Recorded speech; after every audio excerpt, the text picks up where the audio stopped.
बिस्मिल्लाहिर्रहमानिर्रहीम। अस्सलाम वालेकुम। ये आपका अपना डिजिटल प्लेटफॉर्म है। मैं तारिक मतीन हूँ। वल्लाहु खैरुल माकिरीन। अल्लाह सबसे बेहतर तदबीर फरमाने वाला है, वही बचाएगा मेरे देश को बलाओं से, जो बारिश में शजर से घोंसला गिरने नहीं देता, क्योंकि उसकी तदबीर तमाम तदाबीर की इमाम है।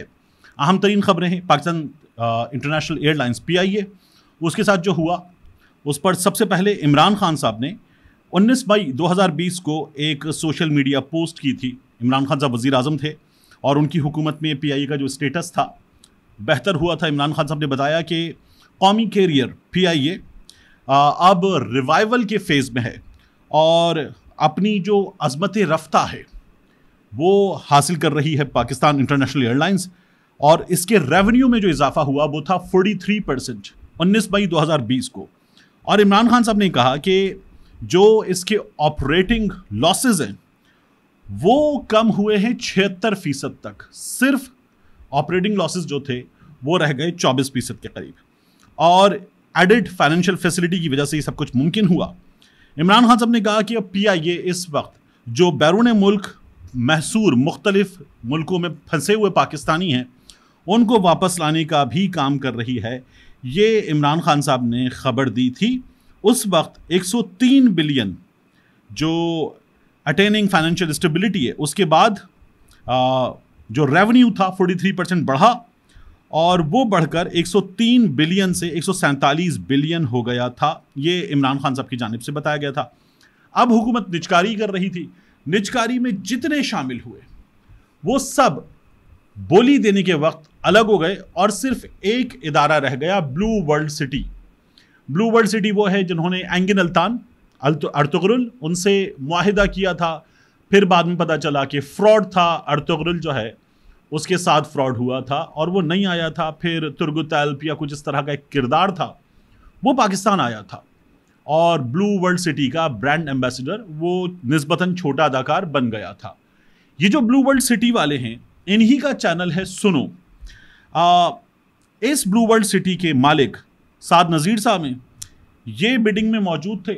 इन्होंने फाइनल जो बिड किया PIA के लिए वो था 10 अरब रुपए, 10 अरब रुपए, जबकि जो प्राइवेटाइजेशन कमीशन, निजकारी कमीशन है, उसकी मुतवक्के बिडिंग जो थी वो थी तकरीबन 83 अरब रुपए। तो कमोबेश 10% के आसपास, ज़रा सा ऊपर ये इन्होंने बिड किया और इसलिए शदीद मायूसी हुई। ये नहीं हुआ तो साद नज़ीर साहब ने ये कहा कि ठीक है, अगर आपको लगता है आप लोग चला लेंगे तो अच्छी बात है, आप लोग चला लीजिए। और उसके बाद ये ऐलान हुआ उस बिडिंग कमेटी में कि ख़वातीन व हज़रात खाना लग गया, खाना खा कर जाइएगा। ये हमारे सामने सिचुएशन आई। ये जो ब्लू वर्ल्ड सिटी है, इनके साद नज़ीर साहब मियाँ नवाज शरीफ साहब से जब मियाँ साहब पाकिस्तान वापस नहीं आए थे तब लंदन में मिले थे और उन्होंने बताया कि एक विजन है इस्लामाबाद एयरपोर्ट के नज़दीक हमारा प्रोजेक्ट और ये ब्लू वर्ल्ड सिटी एक नया शहर वगैरह वगैरह, देखिएगा क्या बनेगा। ये ब्लू वर्ल्ड सिटी के जो ओनर हैं इन्होंने उस ट्वीट में बताया। फिर इनके करता धरता जो लोग हैं उनमें से एक गालिबन चौधरी नईम नाम है, ये MPA भी बने और पाकिस्तान तहरीक इंसाफ के लोगों का ये क्लेम है कि वो भी फॉर्म 47 के MPA हैं। इस ब्लू वर्ल्ड सिटी के बारे में मैं आपसे अर्ज़ करूं कि हमारे सामने खबर आई फरवरी 2023 की, और CPO रावलपिंडी शहजाद नदीम बुखारी ने ब्लू वर्ल्ड सिटी के ख़िलाफ़ एक अदद प्रेस कॉन्फ्रेंस की और प्रेस कॉन्फ्रेंस करते हुए उन्होंने सुनो TV के ख़िलाफ़ पैमरा को ख़त लिखा। इल्ज़ामात लगाने पर न्यूज़ चैनल के ख़िलाफ़ पैमरा क़वानीन के तहत कार्रवाई करने का मुतालबा किया। सैयद शहजाद नदीम बुखारी ने पुलिस लाइन्स हेडक्वार्टर्स में प्रेस कॉन्फ्रेंस की और बताया कि चौंतरा गालिबन जगह का नाम है, हाउसिंग सोसाइटीज़ ने मुसल्ला अफराद हायर कर रखे हैं। ब्लू वर्ल्ड सिटी का सुनो चैनल भी है, वो लोगों की ज़मीनों पर कब्जा कर रहे हैं। चौंतरा ऑपरेशन के दौरान हमने बड़ी तादाद में असलहा बरामद किया और मुल्ज़िमान को गिरफ्तार किया। फिर एक लंबी फहरिस्त है कि कितना इनके पास से असलहा निकला, और 17 ऑपरेशन किए गए, 730 अफराद गिरफ्तार किए गए, 350 मुकदमात का इंदराज हुआ, 180 क्लाशिनकोफ, 76 राइफल्स, 59 पिस्टल, 2361 राउंड, 1 SMG बरामद हुई, 40 गिरफ्तार मुल्जिमान को अदालतों से सजा भी दिलवाई गई।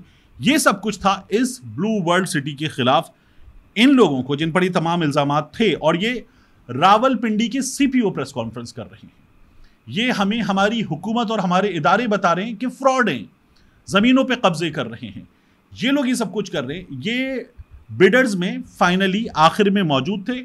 अलीम खान साहब जो इन तमाम मामलात को देख रहे थे, काबीना का हिस्सा अलीम खान साहब ने ये बताया कि ये जो फाइनली बिडर रह गए हैं ये सीरियस बिडर नहीं है। ये अलीम खान साहब की जानिब से कहा गया था। यही जो साद नज़ीर साहब हैं, इनके केस में हमें एक चीज़ और पता चली, और पता किससे चली, बहुत ज़बरदस्त नाम है, जिब्रान नासिर साहब। जिब्रान नासिर साहब ने एक ट्वीट किया और एक व्हाट्सएप पर वायरल ऑडियो साद नसीर साहब की, जो उन्होंने जाहिर है कि खुद मैसेज करके लोगों को भेजी थी, वो साद नज़ीर साहब की ऑडियो जिब्रान नासिर साहब ने हमारे सामने प्रेजेंट की। ये ऑडियो मैं चाहूँगा कि आप भी सुनिए।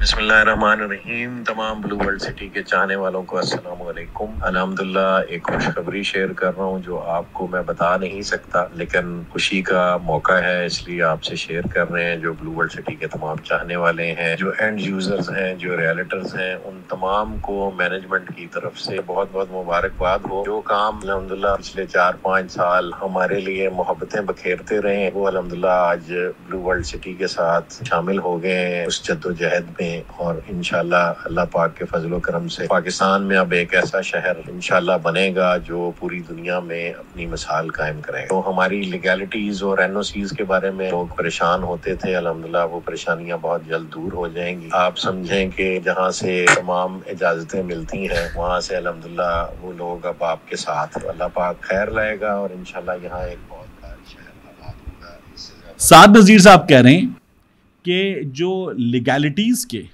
और एनओसीज़ के इश्यूज़ हैं और जहाँ से तमाम इजाज़तें मिलती हैं, जहाँ से तमाम इजाज़तें मिलती हैं, वो लोग अब आपके साथ शामिल हो गए हैं। तो ये तमाम इजाज़तें कहाँ से मिलती हैं, किस जानिब इशारा कर रहे हैं साद नज़ीर साहब, इस पर क्या बात करनी, ये हमारे यहाँ अक्सरियत को अंदाज़ा है कि किन की बात हो रही है। ये लोग मौजूद थे बिड करने के लिए। पाकिस्तान इंटरनेशनल एयरलाइंस, इसके केस में मैं आपको एक चीज़ और बताऊं, ये बड़ी इंपॉर्टेंट है। पीआईए का इस वक्त स्टेटस क्या है? देखिए, अक्टूबर 2024 के मुताबिक ताज़ा तरीन स्टेटस मैं आपको बता रहा हूं, ये गूगल पर अवेलेबल तमाम एस्टिमेट्स है। इनके मुताबिक PIA has net income of 272 billion rupees, और ये 10 अरब रुपए दे रहे थे बिड करके। और फिर इसमें कुछ फाइनेंशियल डिटेल्स पीआईए की जो हैं मजीद, वो क्या हैं? ऑपरेटिंग इनकम है 184 बिलियन। टोटल एसेट्स हैं 291 बिलियन।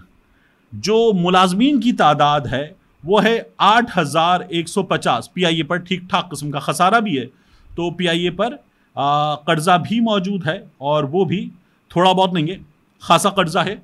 लेकिन ये इसका ताज़ा तरीन स्टेटस था। अब आपने तमाम सूरत हाल जान ली। अल्लाह ताला तौफीक दे, हमारे यहाँ जब भी निजकारी का मामला हो नून लीग की हुकूमत में, तो तब ये कहा जाता है कि नून लीग अपने दोस्तों को नवाजेगी पाकिस्तान पीपल्स पार्टी की जानिब से, कि मियाँ मनशा हुए, दीगर लोग हुए, पाकिस्तान पीपल्स पार्टी वाले ये शोर करते हैं। और जब पाकिस्तान पीपल्स पार्टी की हुकूमत होती है और निजकारी की आवाज़ आती है, तो नून लीग के लोग कहते हैं ये पीपल्स पार्टी वाले अपने दोस्तों को नवाजेंगे। इमरान खान साहब ने क्या कहा था वो मैंने आपके सामने रख दिया था। इमरान खान साहब की ही बात कर लेते हैं। अडियाला जेल में उमर अयूब साहब जो हैं, उनको इमरान खान साहब से उनका ये कहना है कि मुलाकात की इजाज़त नहीं दी गई, और ये कहा गया कि एक अंडरटेकिंग देना होगा कि हम सियासी गुफ्तगू नहीं करेंगे। उमर अयूब साहब ये कहते हैं कि जब मैं ज़िम्मेदारान का नाम लेता हूँ तो मीडिया मालिकान की टांगें कांपती हैं, टांगों में सांस डालें और मुल्क के लिए खड़े हो जाएं। यानी उमर अयूब साहब ये कह रहे हैं कि कोई है जो मीडिया मालिकान को रोक देता है कि हम नाम भी ना ले सकें, कोई है जो हमसे अंडरटेकिंग मांग रहा है और हम ये बात करते हैं तो मीडिया मालिकान जो हैं उनकी सांस उखड़ जाती है, वो चला भी नहीं सकते। ये उमर अयूब साहब बता रहे हैं। अब इन हालात में आप देखिए कि एजाज इसहाक साहब, ये इस्लामाबाद हाई कोर्ट के जज साहब, इन्होंने ये किया कि पाकिस्तान तहरीक इंसाफ के चेयरमैन से जेल में सियासी गुफ्तगू नहीं होगी, इस मामले को लेकर गए पीटीआई वाले अदालत, और उन्होंने कहा कि ये जो शिक है ये डिक्टेटर के दिनों के कानून की शिक है, ज़ियाउल हक के दिनों की। ये शिक हम कलदम करार दे रहे हैं। आइन के आर्टिकल 17 के तहत, 19 के तहत ये शिक हम कलदम करार दे रहे हैं। शर्म आनी चाहिए कि एक डिक्टेटर का कानून सियासी हुकूमतें, जमहूरी हुकूमतें लेकर बैठी हुई हैं और रोका जा रहा है। ये नहीं किया जा सकता। तो इमरान खान साहब को अदालत से ये बड़ा रिलीफ इस सिलसिले में मिल गया है। आखिरी चीज़ मैं आपसे अर्ज़ करूं, दुआ कीजिए कि अल्लाह ताला शिफा दे। आसिफ अली जरदारी साहब दुबई में हैं और यूसुफ रज़ा गिलानी साहब इसके लिए कायम मकाम सदर हैं। बताया जा रहा है कि दुबई में जहाज से उतरते हुए जरदारी साहब के पाँव में हो गया है फ्रैक्चर और डॉक्टर्स ने उनके पाँव पर प्लास्टर लगा दिया है। अब आसिफ अली जरदारी साहब तिब्बी इमदाद के बाद दुबई में घर मुंतकिल हो गए हैं और जरदारी साहब को कम से कम 4 हफ्ते का बेड रेस्ट बता दिया गया है। तो यूसुफ रज़ा गिलानी साहब कमोबेश 4 हफ्ते के लिए अब सदर मुमलिकत हैं, कायम मकाम।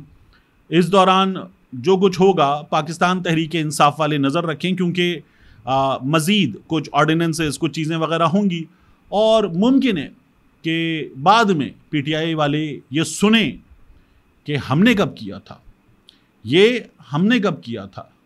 तो ऐसा हो चुका है। सादिक संजरानी साहब के दिनों में भी आपको याद होगा, अलवी साहब चले गए थे हज पर और फिर हमें जो खबरें सुनने को मिली थी पाकिस्तान तहरीक इंसाफ के लिए बुरी थी। देखिए अब क्या बनता है। इस तमाम सूरत हाल पे पाकिस्तान तहरीक इंसाफ को नज़र रखने की ज़रूरत है। बहरहाल दोनों ही हैं तो पाकिस्तान पीपल्स पार्टी के, लेकिन जो सदर मुमलिकत का ओहदा होता है वो भी गैर जानिबदार रहने का तकाजा करता है और जो चेयरमैन सेनेट का ओहदा है वो भी गैर जानिबदार रहने का तकाजा करता है। लेकिन असल सूरत हाल हम सब जानते हैं। मिलते हैं इंशाल्लाह आपसे अगली वीडियो में।